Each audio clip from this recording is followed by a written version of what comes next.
Welcome to the Courageous Caribbean Woman podcast. I'm your host, Fralene Watkins. Join me in this interview with a fellow Caribbean woman as we motivate and inspire you to unleash your own courage. Let's go. Hey guys, welcome back to another episode of the Courageous Caribbean Woman podcast. Today I'm joined by Dr. Lorraine Sobers. She's a petroleum engineer and a lecturer at UE. Thank you so much for joining me today. Thanks for having me. You're welcome. I always appreciate when people come along because I know professionals, they tend to be busy. So I'm beyond grateful. Usually I like to start off by asking a few questions just so that we can get a feel for you and stuff like that. Okay, would you describe yourself as an introvert or an extrovert? I would say introvert. The last time I did the Briggs-Myers test, it was almost half and half, but I think part of the extrovert score would have been attributed to what I would do professionally.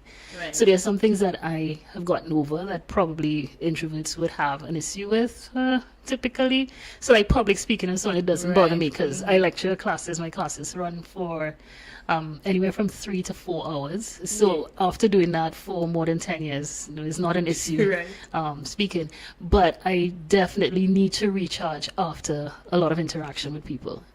So that's where I would stand firm, like, introvert. I can't do too much of that. Yes. It could be a lot mentally, so introvert, for sure.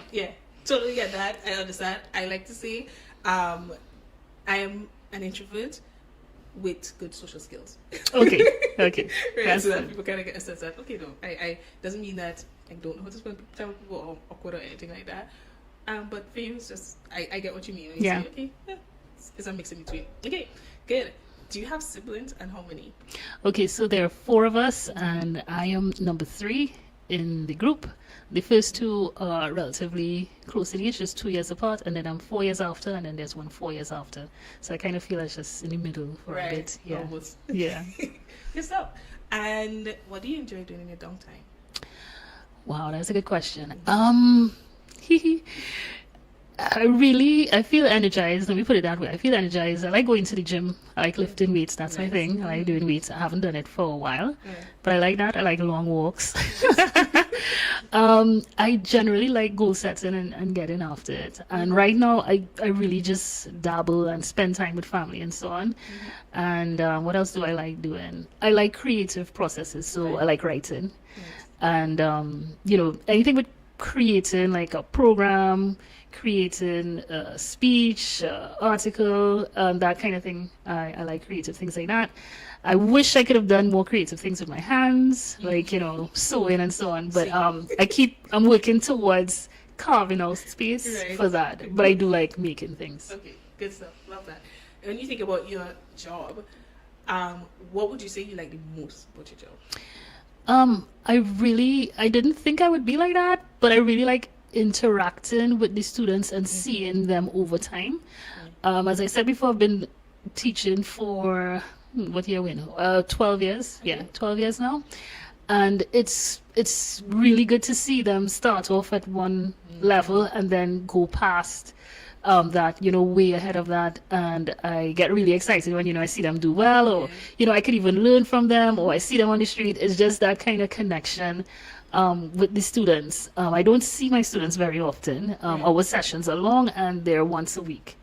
Right? I would see them in between, but I would say the best part of the job is working with the students, and then also there is a level of autonomy. So I decide how my classes are going to run, what I'm going to put in, how I'm going to put it across.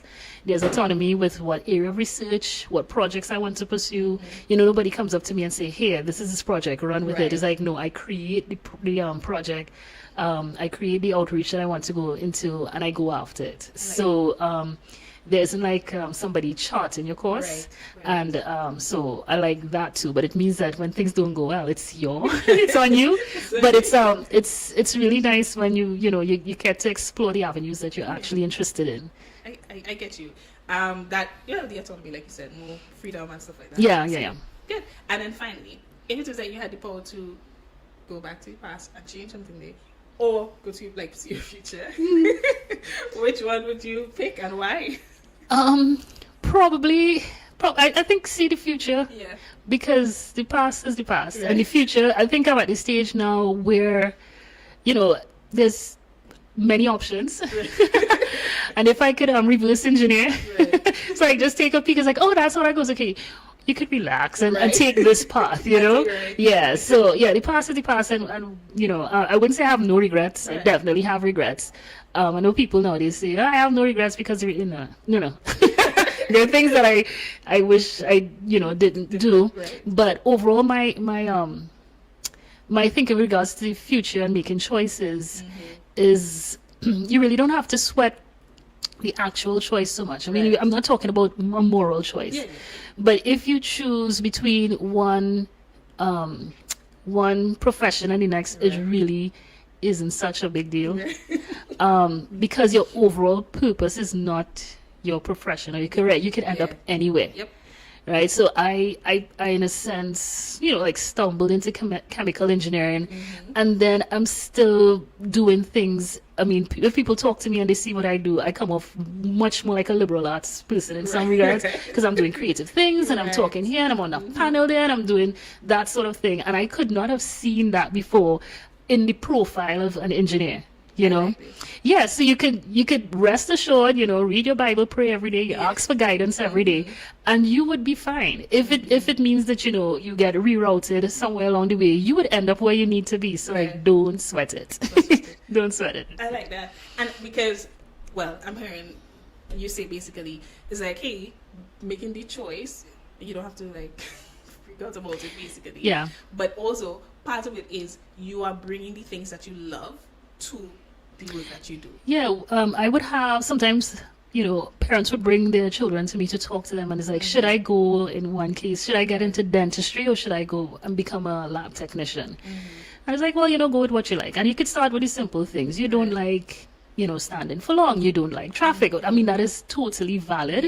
Yeah. Because I can't sit here and tell you 3 years from now, lab technician is going to do this and you're going to Right. start your own business and such, or you become a dentist and you still have a love for the laboratory sciences, and you are a dentist who's very much in tune with that and create things with that, and you start your own business. Right. And you see, like, you just so you use what's really you and you come to where you're supposed to be, whether you take the left or the right. And I think in the Caribbean often we have this sense that once you choose something from age 11 Yeah. or you choose something at age 21, Yeah. you're stuck in that. So I am here saying, yes, I'm an engineer, but I identify as I identify as a writer. I want to write. That's what I do. That's what I do now, and that's what I'm working out how I could actually write my own book and that kind of Right. thing. So look at me. I'm calling myself an engineer, but I identify as a writer. And that's where I charting my course bit by bit. Yeah. Yeah, and I it like didn't that. matter where I started off. Yeah, that's true. I love that. So, and it really just comes around to even just you having that like awareness of the things that you like, Yeah. that you want to do, so you could bring that, and it could be much more fulfilling to you, no matter the path you decide to go. Yeah. It's not set in stone.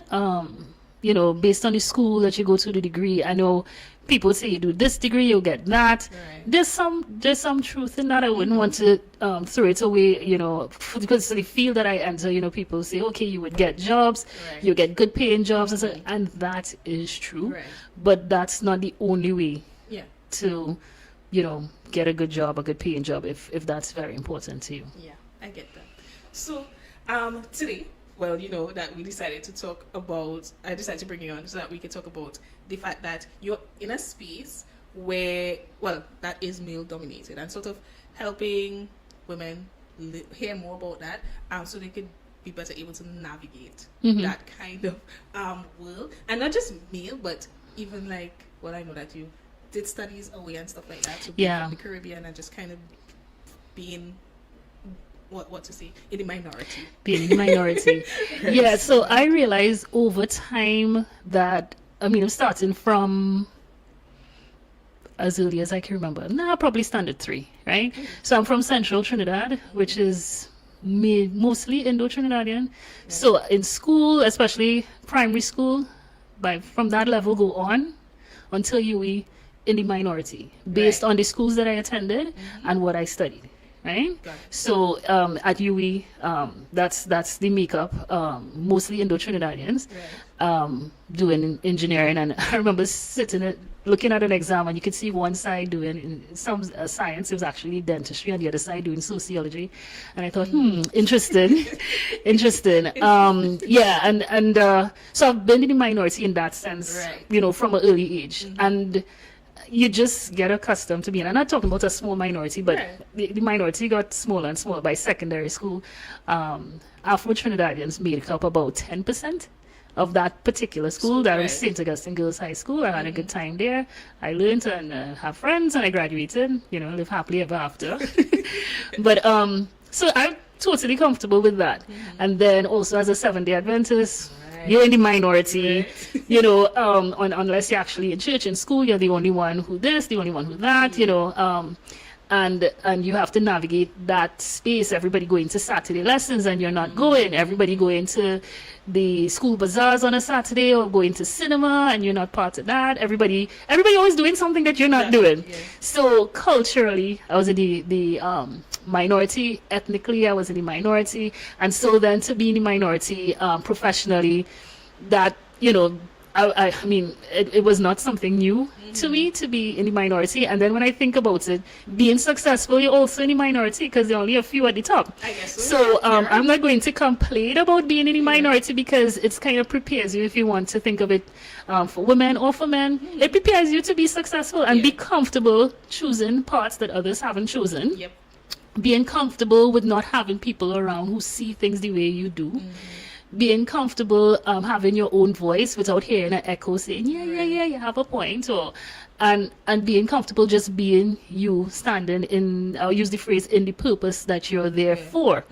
I have my cousin, she's, studying, no, she graduated. She's overseas and she's in the minority of minorities out there in Switzerland. And I said, basically God put you as a black woman in a space for a purpose. Right. Being a black woman is not, your raison d'etre.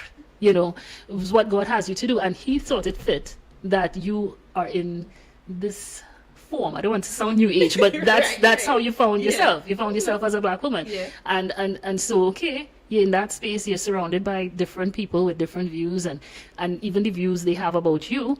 But that's not your business. That's not your business. You're there to do what you need to do, and most of all, carry out the will of God in your space.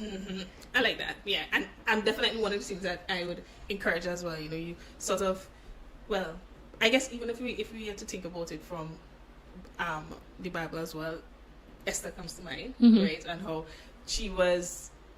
Odd.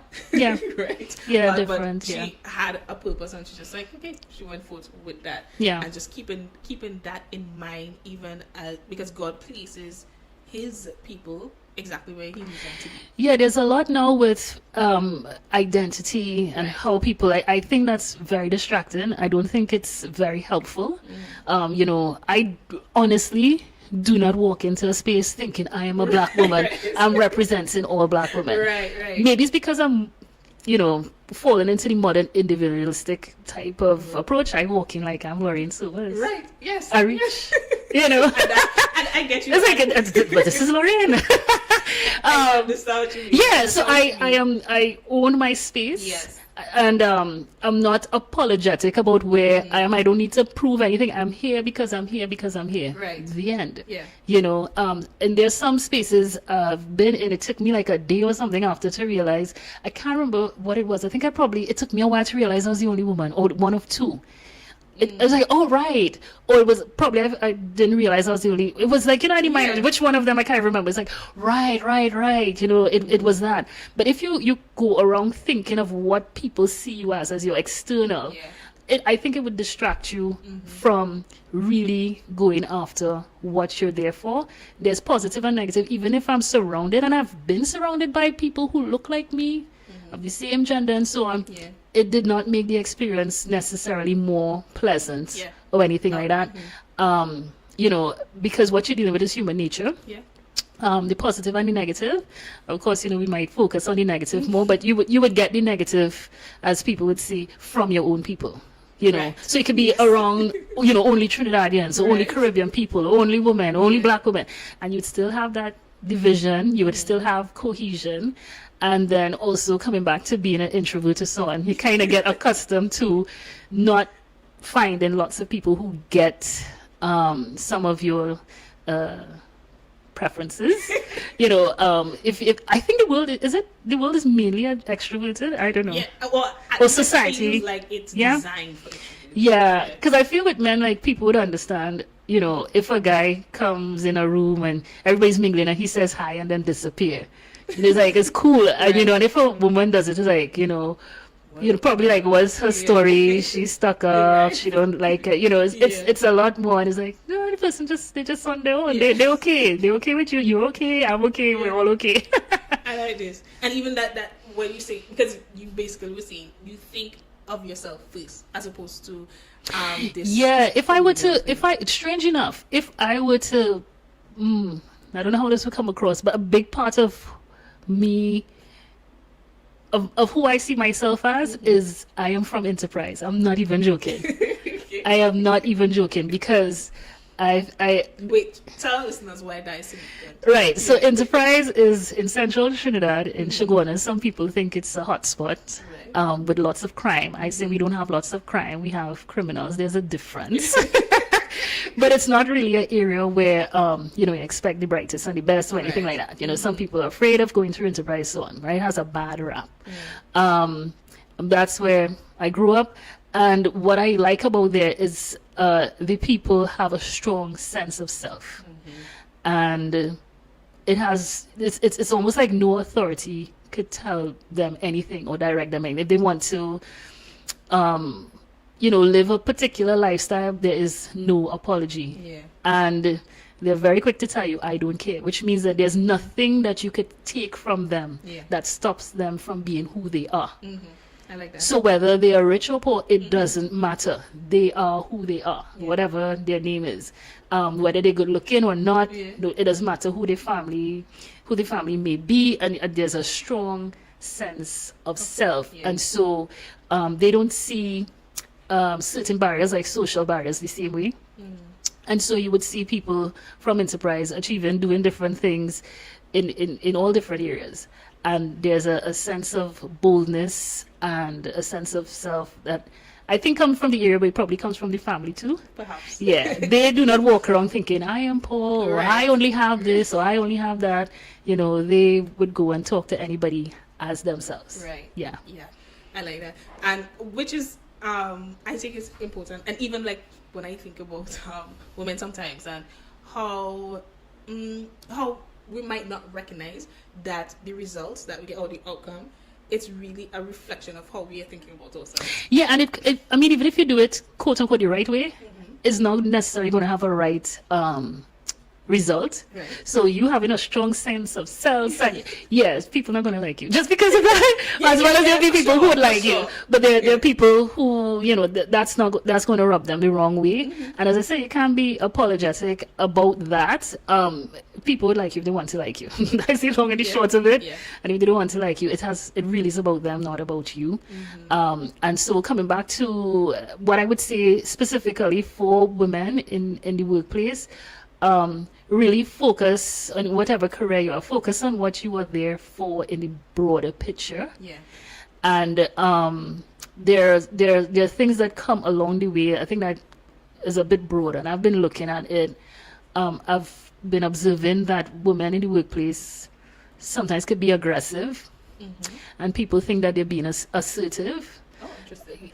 But they're just aggressive, and you so you feel that fight. You're not going into a battlefield, and even if you fight, you know, there are different ways to fight and to state your cause. And silence is a very powerful thing. Giving people peace of your mind, they don't deserve that. You know, what have they done to earn it? Are you going to give somebody? No, do not give them peace of your mind. You keep your peace of mind. So you're saying that they think that they're being assertive, but they're actually being aggressive. There's a bit of that. There's a bit of that going on. And I think, as you know, it's just something to look at. Because, you know, if you go in thinking, people are against me or Right. people don't like me. You kind of take it 50-50. They may like me, they may not. We may get along, we may not. But at the end of the day, I am here to do X, Y, and Z. You're respectful to everyone. You are fair to everyone.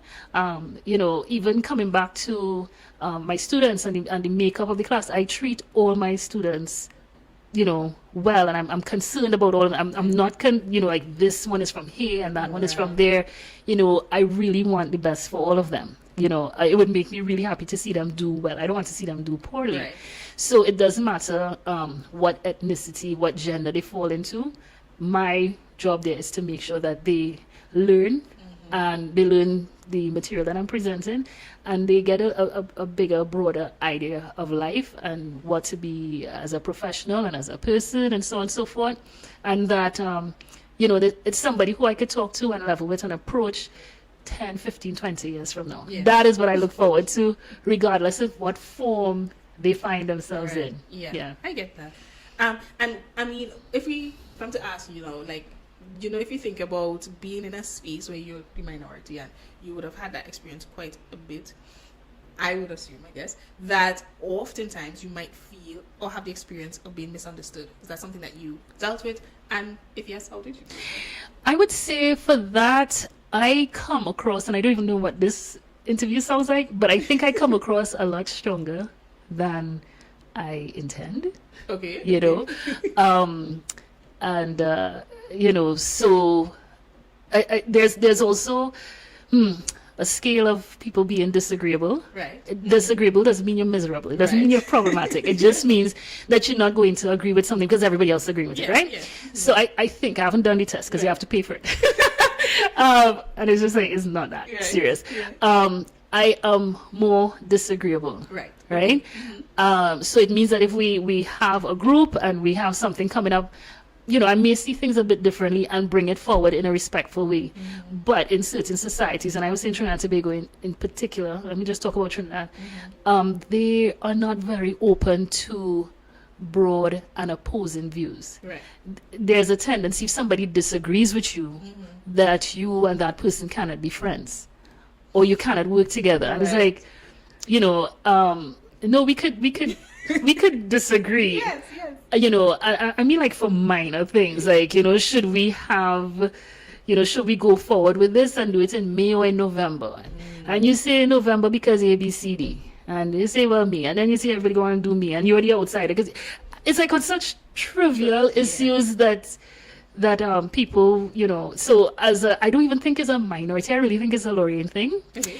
And what I have been told to do is I think speak softer. I don't speak loud, but like really make sure that my voice doesn't go loud. Right. I don't think it's naturally high, but sometimes it is. I don't know. It was that whole kind of image thing.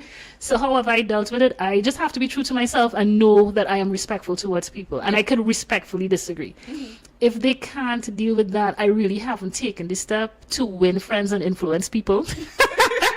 So that might be part of the next phase of my development. I'm not inclined to do that because I'm just presenting, this is the engineer side of me. I've said this is the fact, I've said ABC, and if you disagree, okay, fine. Which way do we choose? It's not that deep, It's not that deep, and people align friendships to agreements until then they misalign. So minority, disagreeing with people. Have I met the boys club? Definitely. I've had the boys club work for me and I've had the boys club work against me. Strange enough, the boys club work for me with men who are over the age of 70, 75. By the way, when you say the boys club, just so that we clear, the boys club is basically men getting together and having a kind of protectionist kind of approach to anything that they're doing. So it turns out that much older people are the ones that I'm able to work with easily and who would encourage and say, oh yeah, come along, do this, that, the other. The age group that is closer, like plus or minus 5-10 years of retirement, I find them difficult to work with. Right? And this is not even a minority thing of all everything. Those baby boomers. Oh my goodness. There's something else. So do you think it's when you mentioned baby boomers, do you think it's a generation thing, or just like maybe the older ones just at a different point in life so that they're not... Yeah, I don't want to stereotype the entire generation, but that's what I've meant, right? I think there's each generation works differently and interacts differently, based on history and how they come up and why, right? And it's just been easier for me to work with way older people. They have more sense of passing on. I find the baby boomers are more interested in holding on, still not passing the baton as much.